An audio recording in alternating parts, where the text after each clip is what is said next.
Olá, povo de Deus, 34º domingo do tempo comum, o último. Solenidade de Nosso Senhor Jesus Cristo, Rei do Universo, 21 de novembro de 2021. A nossa reflexão de hoje é a partir de Daniel 7, de 13 a 14, Apocalipse 1, de 5 a 8 e João 18, 33b a 37. Continuei insistindo na visão noturna, e eis que entre as nuvens do céu vinha um como filho de homem, aproximando-se do ancião de muitos dias, e foi conduzido à sua presença. Foram-lhe dados poder, glória, realeza, e todos os povos, nações e línguas o serviam. Seu poder é um poder eterno que não lhe será tirado, e seu reino, um reino que não se dissolverá. Daniel é um livro que está em meio aos livros proféticos, mas trata-se de um profeta bem diferente, pois não transmite oráculos e sim se serve de visões.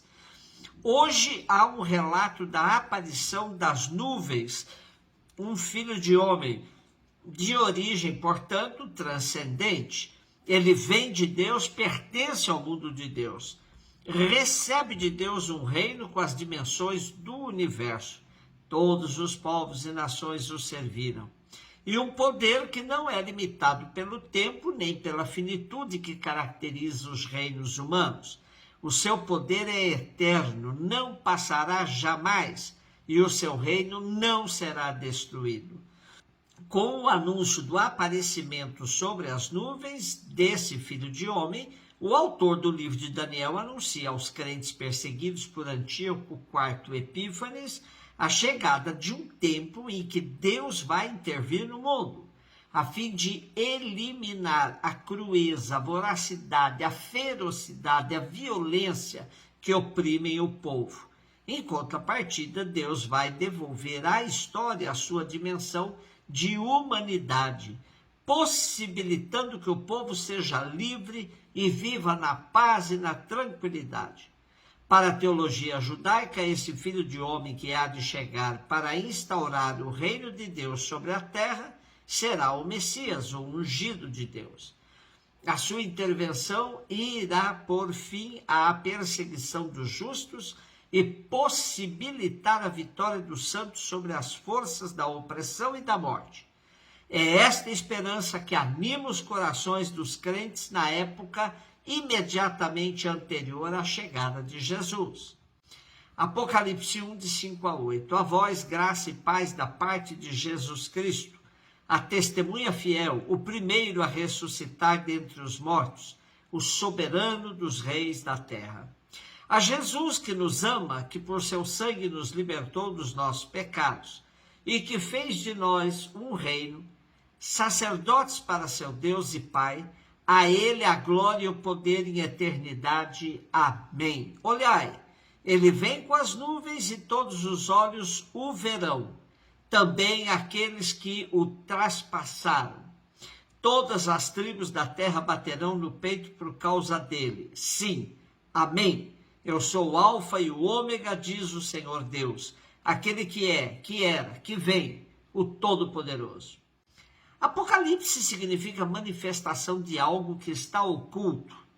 O nosso livro do Apocalipse, do qual é tirado o trecho de hoje, é um livro que se apresenta como uma revelação sobre as coisas que brevemente devem acontecer, e que um tal João, exilado na ilha de Patmos, uma pequena ilha do mar Egeu, por causa da sua fé, tem por missão comunicar aos seus irmãos na fé.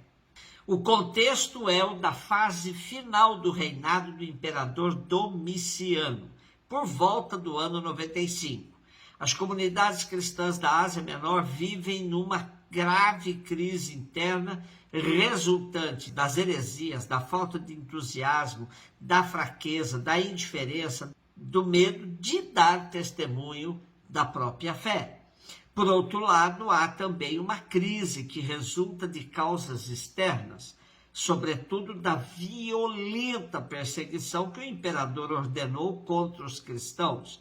Muitos seguidores de Jesus eram condenados e assassinados, e outros, cheios de medo, abandonavam o evangelho e passavam para o lado do império. Na comunidade dizia-se: Jesus é o Senhor, mas lá fora quem mandava mesmo como Senhor Todo-Poderoso era o imperador de Roma.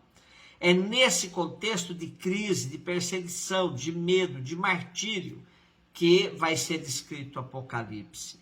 O objetivo do autor é levar os crentes a revitalizarem o seu compromisso com Jesus e a não perderem a esperança. Nesse sentido, o autor do livro começa por fazer um convite à conversão, passa depois a apresentar uma leitura profética da história humana que dá conta da vitória final de Deus e dos seus fiéis sobre a força do mal. Esses conteúdos são apresentados com o recurso sistemático dos símbolos, como é típico da literatura apocalíptica, o que torna este livro estranho e difícil, mas ao mesmo tempo belo e interpelante.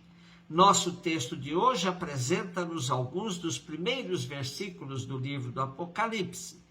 Trata-se de uma espécie de introdução litúrgica, onde se apresenta o diálogo litúrgico entre um leitor e uma comunidade cristã, reunida para escutar uma proclamação. E neste diálogo a comunidade é convidada a aceitar Cristo como centro da história humana, a razão de ser da comunidade, a coordenada fundamental à volta da qual se estrutura e organiza toda a vida cristã. João 18, 33b a 37. Pilatos chamou Jesus e perguntou-lhe: Tu és o rei dos judeus? E Jesus respondeu: Estás dizendo isto por ti mesmo ou outros te disseram isto de mim? Pilatos falou: Por acaso sou judeu? O teu povo e os sumos sacerdotes te entregaram a mim. Que fizeste?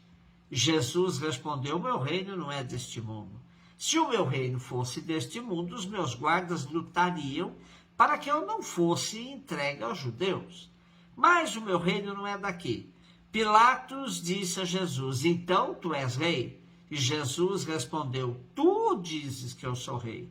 Eu nasci e vim ao mundo para isto, para dar testemunho da verdade. Todo aquele que é da verdade escuta a minha voz. Para celebrar a solenidade de nosso Senhor Jesus Cristo, Rei do Universo, temos hoje um texto que nos apresenta uma cena do processo de Jesus diante de Pôncio Pilatos, o governador romano da Judéia. Para trás havia já ficado frente a frente de Jesus com os líderes judaicos, sobretudo Anás, sogro de Caifás, o sumo sacerdote. Anás, apesar de ter deixado o cargo de sumo sacerdote, continuava a ser um personagem muito influente. E foi ele, provavelmente, quem liderou o processo contra Jesus.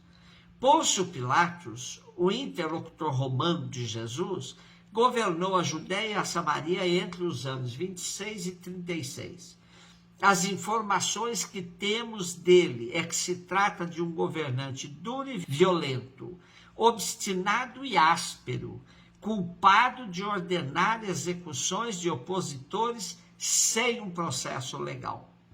Curiosamente, o autor do quarto evangelho descreve Pôncio Pilatos como um homem fraco, indeciso, volúvel, uma espécie de marionete habilmente manobrado pelos líderes judaicos. Esta apresentação, que contradiz os dados deixados pelos historiadores da época, não deve ter grandes bases históricas. Deve ser apenas uma tentativa de livrar os romanos de qualquer culpa no processo de Jesus.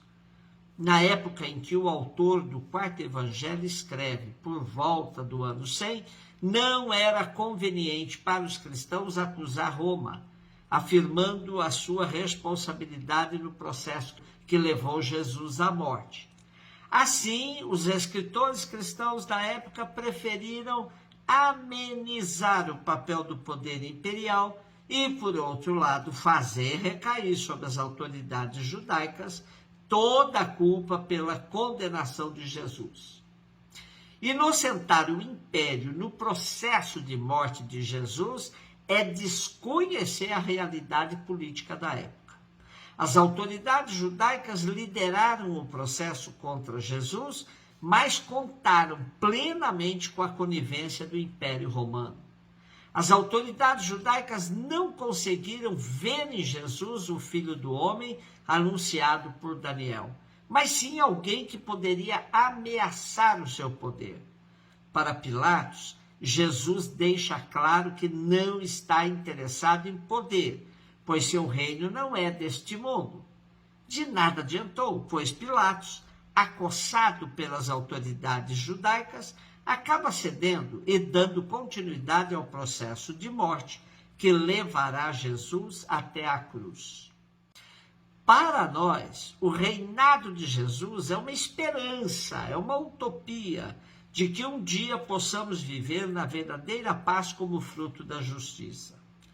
Por enquanto, o reinado de Jesus sofre violência e se apresenta a nós como um sinal de esperança. Celebramos hoje também o dia do leigo e da leiga, o dia do laicato. Que a igreja se abra cada vez mais para uma participação adulta e consciente de leigos e leigas, não só nos momentos de consulta, mas também nos momentos deliberativos. Um beijo no seu coração.